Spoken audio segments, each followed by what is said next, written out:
Hello दोस्तों, आज हम लोग सीखने वाले हैं प्रकाश। क्लास 10 के एनसीईआरटी बुक से चैप्टर 10 है और यह फिजिक्स के लिए चैप्टर 1 है। तो चलिए हम लोग स्टार्ट करते हैं। प्रकाश, देखिए प्रकाश क्या है। सबसे पहले हम लोग जानना चाहते हैं कि प्रकाश क्या है। प्रकाश एक ऊर्जा है।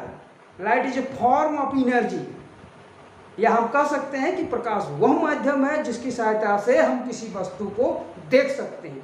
देखिए हम आपको देख रहे हैं, इसका मतलब क्या हुआ, हम आपको कैसे देख पा रहे हैं। इसके लिए इसका रूल्स है कि जब प्रकाश की किरणें आपके ऊपर पड़ती है तो वह प्रकाश की किरणें आपके बॉडी से रिफ्लेक्ट हो जाती है और रिफ्लेक्ट होकर वह हमारे आँखों पर पड़ती है और आँखों पर पड़ने पर रेटिना पर उसका इमेज बनाता है। तब हम उस वस्तु को, उस ऑब्जेक्ट को देख सकते हैं। देखिए प्रकाश के गुण क्या है। हर चीज़ का कोई गुण है। हमारे भी गुण है, आपके भी गुण है, किसी वस्तु के कोई गुण है, उस तरह हमारे भी कुछ गुण है। जैसे वैसे प्रकाश के भी कुछ गुण है। Properties of light. देखिए प्रकाश के क्या गुण है। पहला, प्रकाश सीधी रेखा में गमन करती है। प्रकाश जो होता है उसका गमन एकदम स्ट्रेट लाइन में होता है। हम लोग जब चलते हैं तो इधर उधर भी चलते हैं, लेफ्ट राइट किधर भी चलते हैं, लेकिन प्रकाश सीधी रेखा में गमन करती है। इसके लिए हम लोग नीचे क्लास 7 में 8 में भी पढ़ चुके हैं और उसका फिर एक्टिविटीज़ भी है कि कैसे लाइट लाइट जो है वो स्ट्रेट लाइन में कैसे मूव करती है।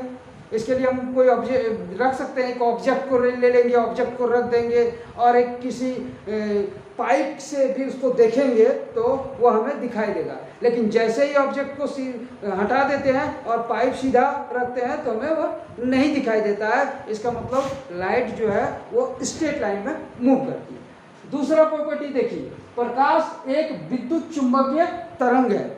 लाइट जो है वो light is an electromagnetic waves, यह विद्युत चुंबकीय तरंग है। तीसरा है प्रकाश ईथर माध्यम में गमन करती है। एक्चुअली हम लोगों ने बहुत वीडियो में भी देखा है, बहुत सारे पढ़ाई में भी हम लोग ऐसे पढ़ते थे पहले कि प्रकाश के गमन के लिए कोई माध्यम की आवश्यकता नहीं है। लेकिन दोस्तों जब आप अपर क्लासेस में अध्ययन करेंगे, अपर क्लासेस में जाएंगे तो पता चलेगा कि प्रकाश ईथर माध्यम में गमन करते हैं। ईथर मीडियम के, ईथर पार्टिकल्स के जो वाइब्रेशन होता है तो वाइब्रेशन के बाद, उसके वाइब्रेशन के बाद उसका प्रकाश लाइट का गमन होता है, मूव करता है। प्रकाश की किरणें जो है ईथर माध्यम में गमन करती है। तीसरा है वो हम लोग ईथर माध्यम वो हम लोग पढ़ेंगे अपर क्लासेस में, तो हाइगेंस वेव थ्योरी में हम लोग पढ़ेंगे कि प्रकाश ईथर माध्यम में कैसे गमन करती है।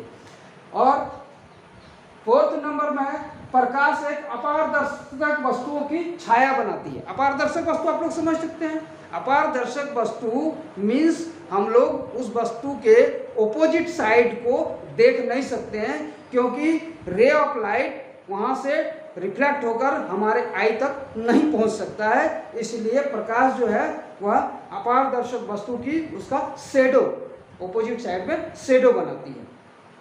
तीसरा है प्रकाश का वेग हवा या, क्वेश्चन नंबर 5 नंबर्स में है, प्रकाश का वेग हवा या निर्वात में सबसे अधिक होता है।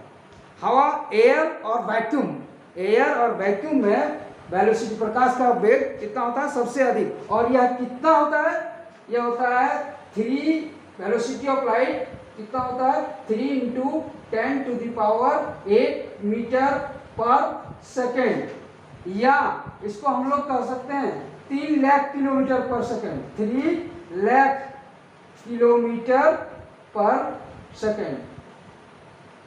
एक सेकेंड में लाइट का वेव्स होता है 3 लाख किलोमीटर। आप अंदाजा लगा सकते हैं। ऐसे वेलोसिटी ऑफ साउंड जो है वह कितना है, मोर देन 341 मीटर पर सेकेंड।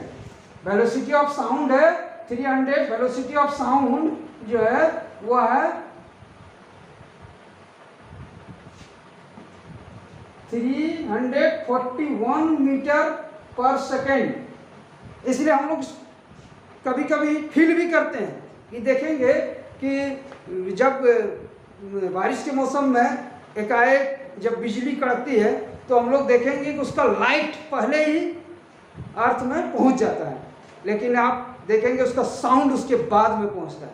लगेगा ये अमेजिंग है, ऐसा नहीं है, क्योंकि साउंड का वेलोसिटी कम है, बहुत ही कम, 341 मीटर पर सेकंड, एक सेकंड में 341 मीटर डिस्टेंस कवर करती है, जबकि लाइट 1 सेकंड में 3 लाख किलोमीटर कवर कर सकती है। तो आप लोग अंदाजा लगा सकते हैं कि क्यों लाइट पहले पहुंच जाता है और साउंड बाद में हम तक पहुंचता है।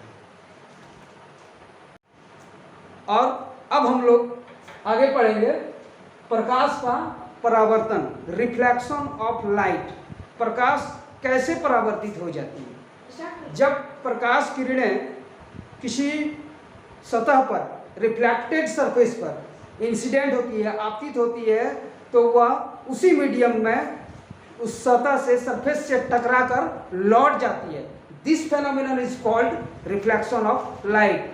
इस प्रक्रिया को, इस घटना को प्रकाश का परावर्तन कहते हैं। देखिए प्रकाश कैसे परावर्तित होते हैं, देख लीजिए। प्रकाश का परावर्तन कैसे होता है? किसी surface, reflecting surface means other medium में लाइट को जाने का रास्ता नहीं होता है। जैसे सपोज दैट ये एक रिफ्लेक्टिंग सरफेस है जिसका अदर सरफेस निकेलिंग कर दिया गया है, इसमें कोई रे इंसिडेंट होती है, इसको हम लोग क्या कहते हैं? आपतित किरण। क्या कहते हैं इसको? आपतित किरण। आपतित किरण, इंसिडेंट रे, इंसिडेंट रे। और इस पॉइंट से जैसे ही वो इंसिडेंट होता है, आपतित होता है, और इधर जाने का उसको रास्ता नहीं है। जब जाने का रास्ता नहीं है, हम लोग कहीं जाते हैं और दीवार में सीधे जाके मुंडी ठोक तो देते नहीं है। जाने के बाद हम लोग सीधे, जब नहीं इधर से रास्ता है तो लौट जाते हैं, दूसरे साइड से जाते हैं। लेकिन वही है, प्रकाश की किरणें क्या होती है, जब इंसिडेंट होती है सरफेस पर तो वह उसी मीडियम में रिफ्लेक्ट हो जाता है। इसको कहा जाता है परावर्तित किरण। क्या कहते हैं इसको हम लोग? परावर्तित किरण। परावर्तित किरण, रिफ्लेक्टेड रे। इसे क्या कहते हैं? Reflected ray. और जिस पॉइंट पर वह इंसिडेंट होता है that is called point of incident. इसे क्या कहते हैं हम लोग? Point of incident means point of incident, आपतन बिंदु। क्या कहेंगे इसको हम लोग? आपतन बिंदु। क्या कहेंगे इसे हम लोग? आपतन बिंदु। और इस पर हम एक परपेंडिकुलर ड्रॉ कर देते हैं, नॉर्मल, जिसे कहते हैं हम लोग नॉर्मल। इसको क्या कहा जाता है? नॉर्मल। और इंसिडेंट रे और नॉर्मल के बीच का angle between incident ray and normal is called angle of incident, that is denoted bye I. Means आपतित किरण और अभिलंब के बीच बना कोण को क्या कहते हैं? आपतन कोण। इसको क्या कहेंगे हम लोग? आपतन कोण। आपतन कोण, आपतन कोण, angle of incident, angle of incident.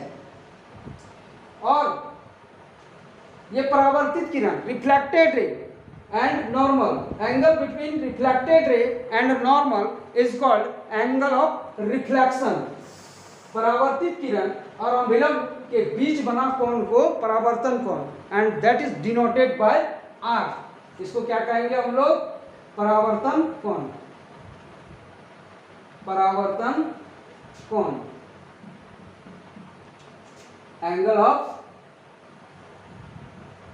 Reflection.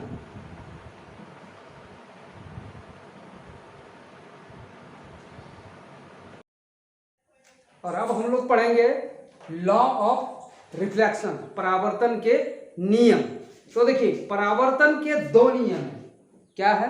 एक आपतन कोण, आपतित किरण, परावर्तित किरण और आपतन बिंदु पर डाला गया अभिलंब, तीनों एक ही तल में होते हैं। Incident ray, reflected ray and point of incidence are lie in the same plane. Second rule क्या है लॉ ऑफ रिफ्लेक्शन के?